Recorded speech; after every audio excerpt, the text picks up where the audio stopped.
Hola amigos, ¿qué tal estáis? Bueno, la verdad que para mí es un placer y un privilegio compartir esta experiencia con todos vosotros y la verdad que estoy tremendamente orgulloso de que nuevamente pues tanto Círculo Mercantil como mi buen amigo José Manuel García Bautista pues haya tenido a bien a invitarme a este congreso, esta vez quizás de una forma un tanto diferente, ¿no?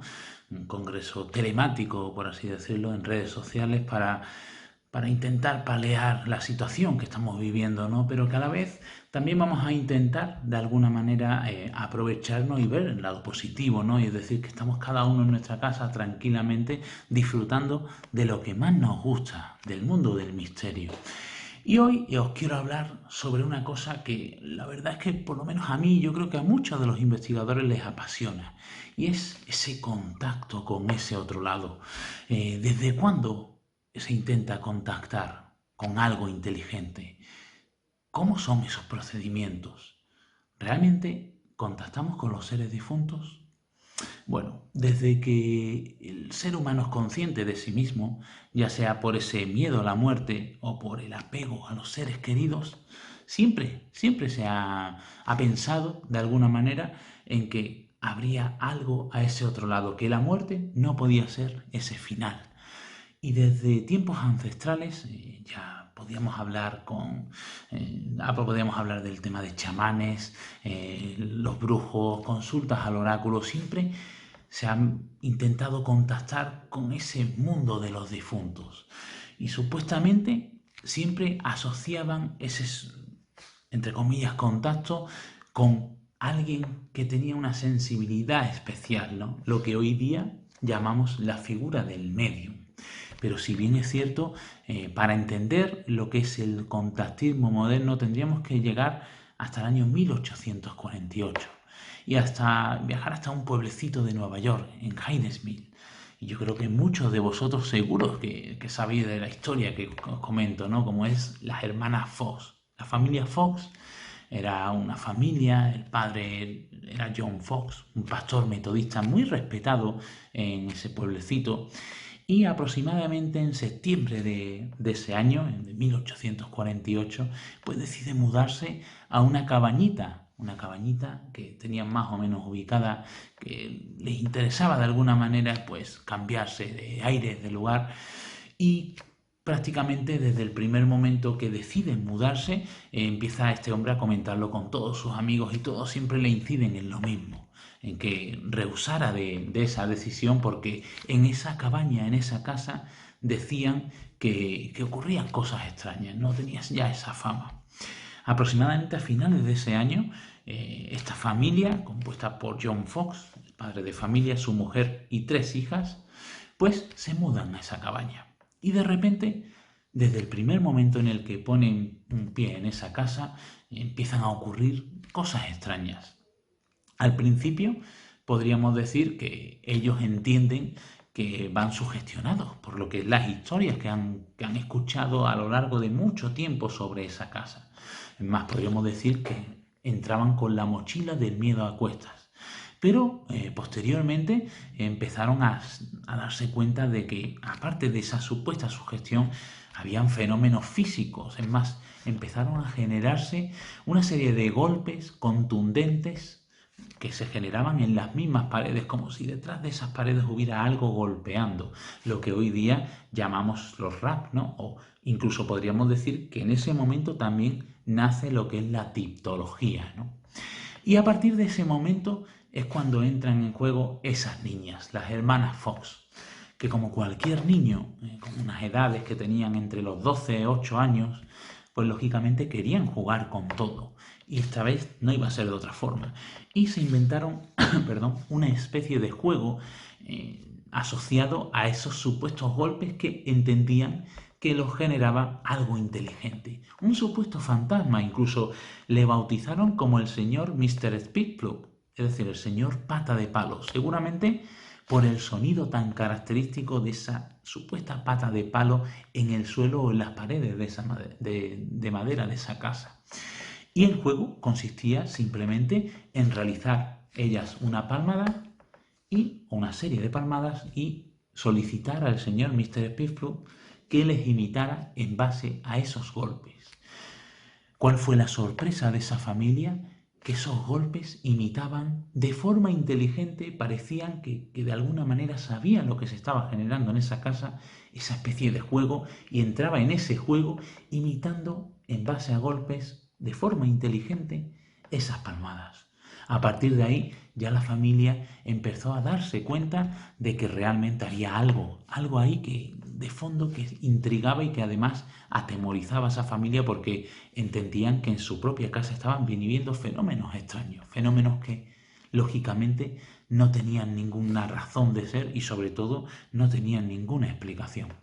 A partir de ahí, lógicamente este hombre comentaba los sucesos que ocurrían en su casa con todos los amigos y a partir de ahí, de esa fenomenología, empezaron lógicamente, los vecinos, estos fenómenos sumados a la historia que tenía la casita, pues hizo que ellos mismos pues fueran a esa casa para de alguna manera intentar corroborar in situ esos fenómenos que decía la familia que estaban viviendo, hasta tal punto que se produjo una serie de comitivas de personas diarias para ver qué pasaba en esa casa. Y uno de esos visitantes, empezó a hablar con la familia y se le ocurrió la idea de decir, bueno, si realmente vosotros entendéis que hay algo inteligente que de alguna manera quiere contactar con vosotros, en este caso en base a golpes, ¿por qué no creáis una especie de código? Es decir, un golpe sí, 2 golpes no, e intentáis de alguna manera dialogar con esa supuesta entidad. Esta familia creó ese código en base a golpes y al ver que de alguna manera había cierta inteligencia en las respuestas, ese código fue ampliado hasta crear una especie de abecedario en base a golpes. Y de esas supuestas comunicaciones podríamos decir que se dedujo que lo que se manifestaba ahí era el espíritu de un antiguo buhonero, un comerciante que había vivido en esa casa, que había sido asesinado en ella y que había sido posteriormente enterrado en el sótano. Fijaros qué curioso. Años después, en unas obras de remodelación del sótano, se produjo una inundación y en el acondicionamiento y en el sacar el agua y demás, se reblandeció la tierra y surgió un cadáver, al cual dieron sepultura. Así que a partir de ahí, a partir de ese año 1848, y ese fenómeno que se produjo en Hydesville, Nueva York, podríamos decir que nace lo que es el espiritismo moderno. Se empieza a generar una corriente ya dedicada única y exclusivamente a enfocarse en el contacto con ese otro lado y en centrar a lo que es la figura del medium como, digamos, esa persona con esa capacidad de poder transmitir los mensajes directamente de los seres difuntos. Posteriormente empieza lo que es la evolución tecnológica y a partir, podríamos decir, bueno, tendríamos que también poner un punto de inflexión en la invención del fonógrafo, que como bien sabéis se inventó aproximadamente, hay ciertas fechas que oscilan, pero según se puede concretar, el 21 de noviembre de 1877 se inventó el fonógrafo. El fonógrafo, como sabéis, es uno de los primeros aparatos que es capaz de captar el sonido, de grabar. Y la gente empieza a trabajar con él. Fijaros, sabéis que os voy a hablar de psicofonías, porque yo creo que todos sabéis lo que son las psicofonías y todos incluso habéis escuchado alguna psicofonía y seguro que incluso muchos de vosotros sabéis cuál es el punto, el momento clave en el que oficialmente se descubre una psicofonía.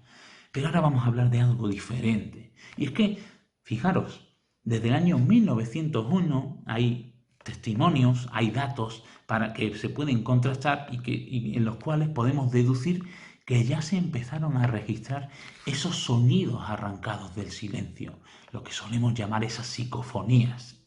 Y fue un antropólogo norteamericano llamado Valdemar Wogras, quien estaba realizando una expedición, concretamente estudiaba las tribus Gogoguchi y en Siberia, y de repente, realizando la labor de grabar unos ritos de unos chamanes de lo que es la tribu, de repente cuando empezó a escuchar lo que había grabado, se dio cuenta que surgían voces que no estaban en ese momento allí. Fijaros, estamos hablando desde el año 1901, hace ya muchísimo tiempo, ¿no? Y mucho antes de lo que supuestamente entendemos como ese contacto directo por mediante psicofonías, como es ese 12 de junio de 1959, que ya voy anticipando. Pero fijaros, hay que avanzar incluso antes. Vamos a ir haciendo pasos escalonados muy a grosso modo, porque os quiero hacer un breve recorrido por todo lo que es el mundo del contactismo, ¿no? Y hasta el día de hoy, ¿qué es lo que es el contactismo moderno?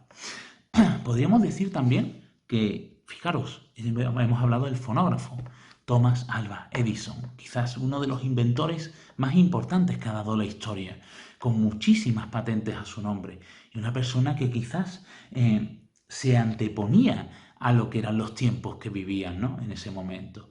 Y fijaros, ese mismo hombre, en 1920, si ya con una avanzada edad, pues hizo una publicación en la revista Scientific and American de la American Society for Physical Research, en la cual, de alguna manera, exponía una hipótesis que le hacía avanzar en un invento de un aparato para literalmente contactar con su madre difunta.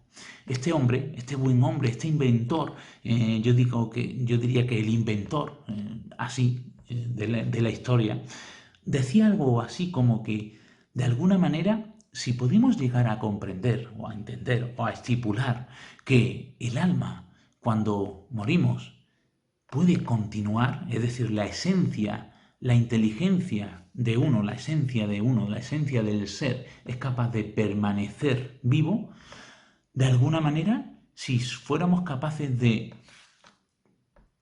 crear una especie de aparato lo suficientemente sensible para que fuera influenciado por esa energía, por esa entidad, ya que de alguna manera esta energía mantendría la inteligencia y el ser de la persona, si este ser quisiera contactar con nuestro mundo y pudiéramos crear un aparato lo suficientemente sensible para que ese ser pudiera de alguna manera manipularlo, ese aparato debería de registrar algo.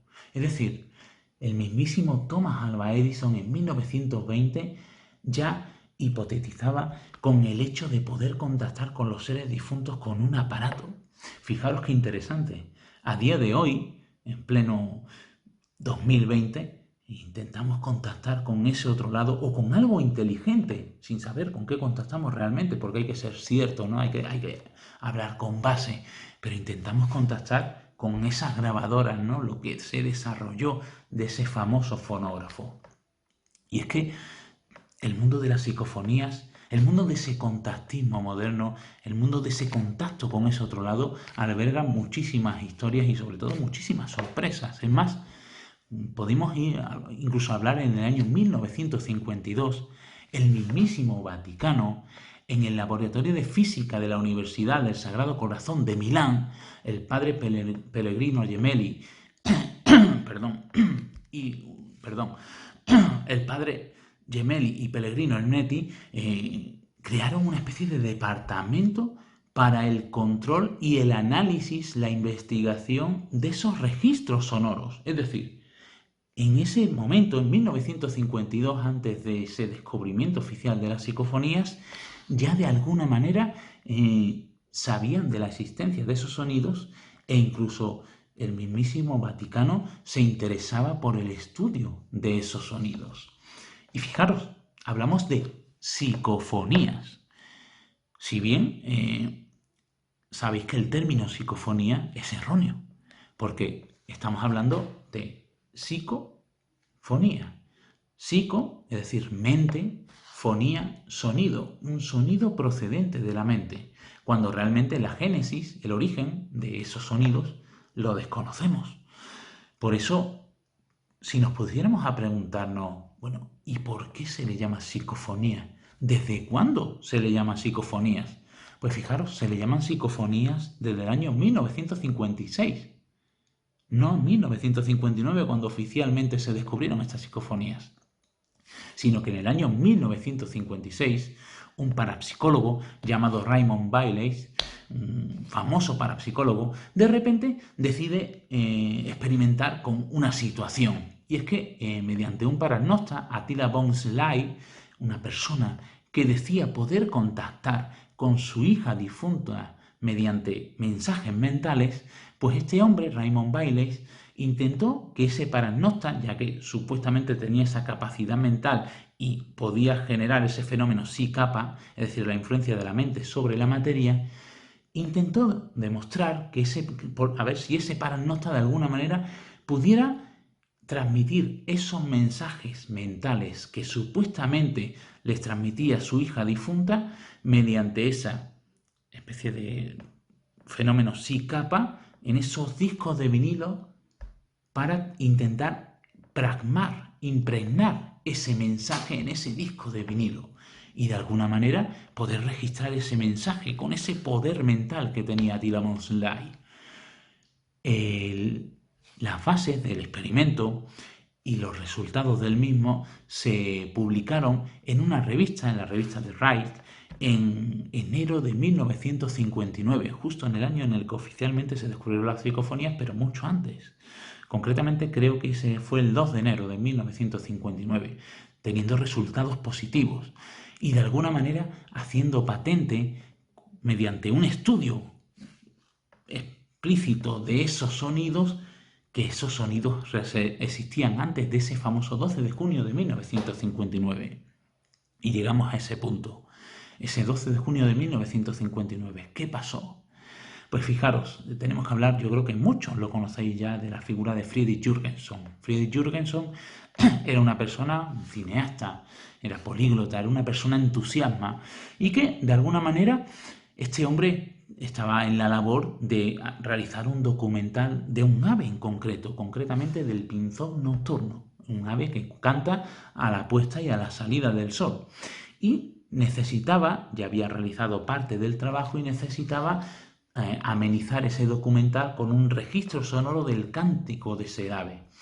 Él tenía más o menos ubicada una cabañita de madera a la cual iba muchas veces a tomar el sol y demás, a descansar, a desconectar, y había visto pinzones por allí y de repente pues decide ir allí a de alguna manera intentar captar el canto del pinzón.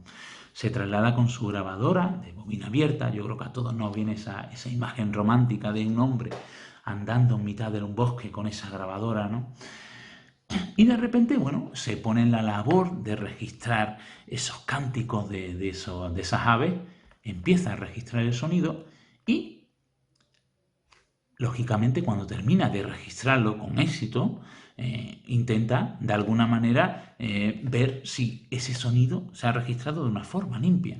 Y automáticamente en ese mismo lugar le da a reproducir para ver qué es lo que se ha captado. Y se da cuenta de que además de ese canto de pájaros, en el sonido de fondo de la grabación es capaz de sentir unos sonidos extraños, como unos sonidos de trompeta, según describía él, e incluso si agudizaba un poco más el oído, podía escuchar voces hablando en letón sobre esos pájaros, sobre los pinzones. Cosa que de alguna manera a él le extrañó muchísimo porque se había percatado de que alrededor no había nadie. Y el hecho de poder de alguna manera registrar cualquier onda espuria de radio, pues casi que se desmontaba esa supuesta hipótesis porque qué casualidad de voces hablando sobre lo que él estaba registrando, ese sonido de pinzón. Y a partir de ahí, este hombre se centró en el estudio de esas voces porque se dio cuenta de que era una cosa recurrente. Y fijaros, meses después, en su propia casa, y os voy a leer un poco un pequeño fragmento de lo que fue capaz de captar, que quizás fue lo que hizo explotar la pasión tanto en Jürgenson por ese fenómeno psicofónico, como yo creo que a nivel mundial cuando se conoció lo que había captado Jürgenson en ese momento en su propia casa. Y es que en una de esas experimentaciones, en el pleno silencio, pudo registrar una voz que le resultaba muy familiar. Y era la voz de su madre. La voz de su madre que le decía explícitamente, y leo textualmente: tú, amor, tú vives en amor. Eli vive en mí. Friedel vive. Tú vives. Oh, nosotros vivimos, Eli. Friedel, papá vive. Muchos viven. Oh, oh, tu amor. Helen. Helen era su madre. Y eso lo registraba Jürgenson en su propia casa. Fijaros, ¿no? Recibir un mensaje de tu madre difunta. Ese fue el hecho que podríamos decir que de alguna manera exponencia a nivel mundial las psicofonías, ¿no? Y que todo el mundo empieza a asociarlo ya con esa hipótesis trascendental. También hay que tener en cuenta, y hay que decirlo, que este pequeño fragmento lo tenemos gracias a la labor de un buen amigo, como es Pedro Amorós, que pudo conseguir una carta escrita a puño de Friedrich Jürgenson y pudo traducirla, y gracias a él pues sabemos realmente qué es lo que ocurrió en ese momento cuando, digamos, podríamos decir que el mundo entero empieza a fijarse en las psicofonías como una especie de contacto directo con ese otro lado. Y a partir de ahí son muchos los investigadores que de alguna manera se interesan por el trabajo de Jürgenson.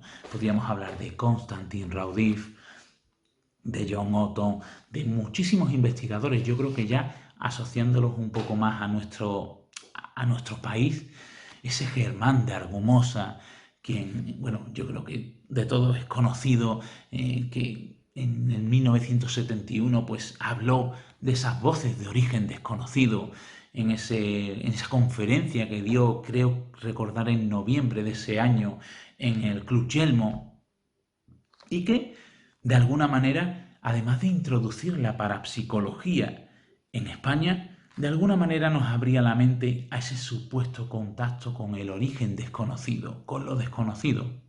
Luego fueron también Sinesio Darnell, gran entusiasma de estas experimentaciones, de estos sonidos, y bueno, como no, a día de hoy, pues Pedro Amorós, que yo creo que es un referente a nivel mundial, ¿no? Y todos intentamos seguir ese hilo, ¿no? Intentamos de alguna manera seguir esa esencia del misterio, ¿no? Y sobre todo el hecho de divulgarlo. Pero no solo existen las psicofonías. Y es que, además, como bien sabéis, la técnica va avanzando, la parapsicología, el estudio de estos fenómenos va avanzando poco la técnica. Y son otros muchos los entusiastas que han podido de alguna manera dar ese pasito. Y ahora me gustaría contaros el hecho que pudo descubrir Klaus Schreiber en 1985, relativamente hace muy poquito, ¿no? Klaus Schreiber era un técnico de ascensores alemán, y este hombre había tenido muy mala suerte en la vida. Pocos años antes de realizar el descubrimiento del que vamos a hablar ahora, que creo que es un avance más en ese supuesto contacto con el origen desconocido, pues tuvo la mala suerte de perder a su segunda mujer y perder a varios familiares muy cercanos, incluso una hija, Karin. Una hija que se convierte en una protagonista de esta historia. En una protagonista, yo diría que la protagonista principal. Y es que este hombre, antes de vivir esos sucesos trágicos, era un entusiasta del mundo psicofónico. Realizaba sus experimentaciones, siempre entendiendo que contactaba con ese otro lado, con el mundo de los difuntos. Y de repente le ocurre eso. Pierde a su segunda mujer, pierde a familiares, pierde a su hija. ¿Qué creéis que hizo ese hombre? Pues intentó contactar con esas supuestas energías, con esas supuestas entidades, según él entendía, mediante esas psicofonías, para de alguna manera quizás aliviar ese penar, ¿no? Esa pena, esa falta de cariño y esa vida arrancada, nunca mejor dicho, cuando pierdes a un hijo, ¿no? Pues supuestamente este hombre, según relataba, pudo contactar con su hija Karin mediante psicofonías y de alguna manera pudo mantener una conversación a lo largo de meses mediante resultados psicofónicos, claro. Pero este hombre no se contentó con eso. Y según contaba, intentó solicitar de alguna manera a esa supuesta entidad una especie de contacto más directo. Y fue esta entidad, mediante psicofonías, la que supuestamente le fue instruyendo en este fenómeno del que vamos a hablar ahora, y que creo que es la punta del iceberg a día de hoy de ese supuesto contacto con ese otro lado. Y es el mundo de las psicoimágenes. Es más, a partir de ese momento es cuando hablamos de transcomunicación instrumental. Anteriormente a esto solo existían las psicofonías. Llega Klaus Schreiber, 1985, y hablamos de transcomunicación instrumental. Psicoimágenes. Habéis escuchado ya imágenes, ¿no? Psicoimágenes. Esa supuesta entidad le relató, le instruyó mediante esas inclusiones psicofónicas en que, poniendo una cámara de vídeo conectada a un monitor aproximadamente a 1 metro, 1,20 m de distancia y en un ángulo de 45 grados, si en un momento dado hacía zoom, bueno, hay diferentes formas de practicar, pero una de ellas es hacer zoom a la parte inferior derecha del monitor, de repente, haciendo zoom, en un momento dado, en la pantalla del monitor se ve una especie de flasheo. Un flasheo muy característico. Tenemos que tener en cuenta que, como he dicho antes, el monitor está conectado a la cámara, de tal modo que la cámara graba lo que se ve en el monitor y el monitor reproduce lo que está grabando la cámara. En un momento dado, cuando realizamos ese zoom y vemos ese flasheo, se produce una retroalimentación lumínica. Y en ese preciso instante podríamos decir que tenemos que parar, quedarnos tranquilamente grabando durante 4, 5, 6 segundos, 10 segundos lo más, y ese pequeño fragmento de vídeo lo pasamos a fotogramas. Imaginaros, dependiendo de la calidad en la que estemos grabando, pueden salir incluso miles de fotografías. Y es en esos fotogramas en los cuales se muestran imágenes de personas que muchos han podido reconocer como personas difuntas. Estamos hablando de que este mecanismo se hace neutralizando cualquier tipo de intromisión electromagnética, es decir, metiéndolo dentro de una jaula de Faraday, neutralizando las antenas del monitor, de alguna manera poniendo trabas al fenómeno, y el fenómeno se sigue manifestando. Quizás la psicoimagen a día de hoy es uno de los avances, y estamos hablando ya de 1985, que parecía muy cercano cuando estábamos hablando, ¿no? Pero fijaros, la tecnología sigue avanzando, casi que estamos estancados ahí, ¿no? Pero quizás es el resultado más objetivo, más tangible, aparte de la psicofonía, para poder entender que en un momento dado podemos contactar con ese otro lado. Y quizás, de alguna manera, tanto las psicofonías como las psicoimágenes sean los resultados a los que nos tenemos que aferrar todas esas personas que tenemos esa esperanza de que, quién sabe, quizás de alguna manera la muerte no sea el final. Espero que os haya gustado esta pequeña exposición. Espero que hayáis disfrutado, espero que sigáis disfrutando de esta semana de misterio, ¿no? Que fijaros, una semana repleta con temas variados, gracias a esta gran asociación como es Círculo Mercantil y nuestro compañero, mi gran amigo, mi hermano Bautista, José Manuel García Bautista. Y sobre todo, espero veros muy pronto en otra nueva aventura, y espero que también, sobre todo, mucho más cercana, y poder abrazarnos todos juntos y disfrutar de esta pasión que nos mueve a todos, disfrutar todos juntos del misterio. Hasta luego.